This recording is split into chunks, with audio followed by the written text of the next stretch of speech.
This is an old broadcast I did, so here it is for you.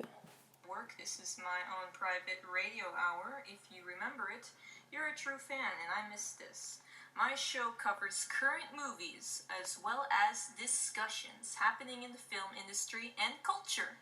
It's a talk radio show, but for this reason, before, I used to play, songs from my favorite film soundtracks, and I just want to say that this time it will just be about talking about movies. And there's been a lot that's happened since I've been on air. So, this is the ultimate catch up time. Catch up. I said catch up, not catch up.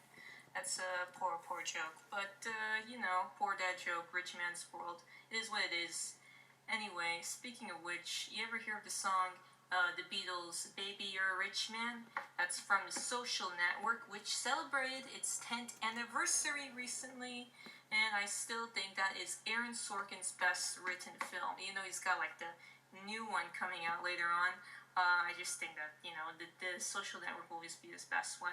Personally, when it comes to Sorkin and politics, I don't really think they mix that well, but I'm guessing it's the latest Sorkin film will be, one with good performances. I don't look at it and think it's gonna upset me, but I also don't look at it and think this will be one of my top 10.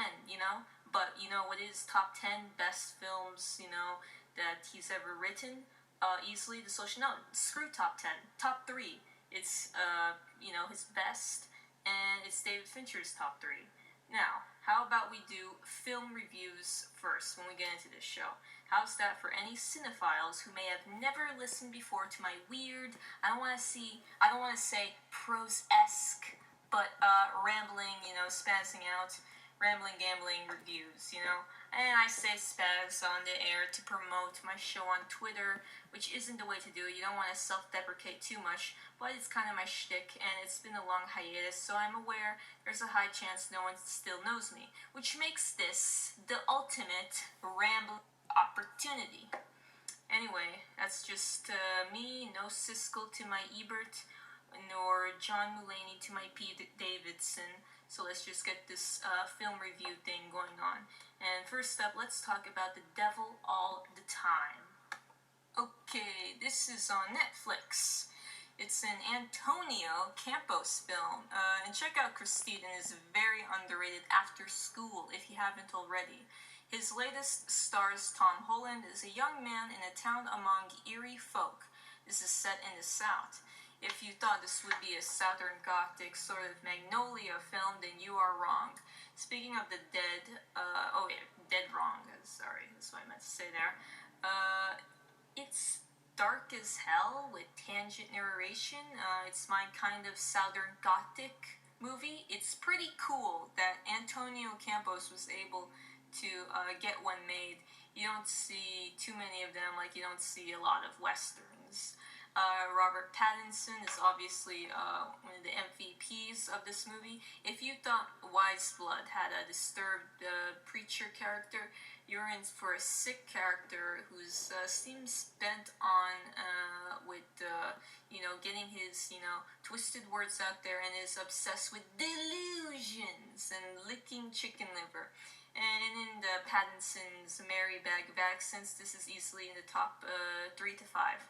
Now, it might be a long film, but it's got a scene stealer from one of our best character actors working out there, Pattinson, obviously doing his thing. We're talking delusions. Even if dark storytelling isn't your thing, you guys see him in this. Everyone here is great. It's a wild cast. It's funny, mostly not Native Americans. And yet they're, tackling the Southern accent quite well. Overall, once Antonio Campos gets the ball rolling, he really, really gets the ball rolling down the dark Southern Gothic past. I dug it.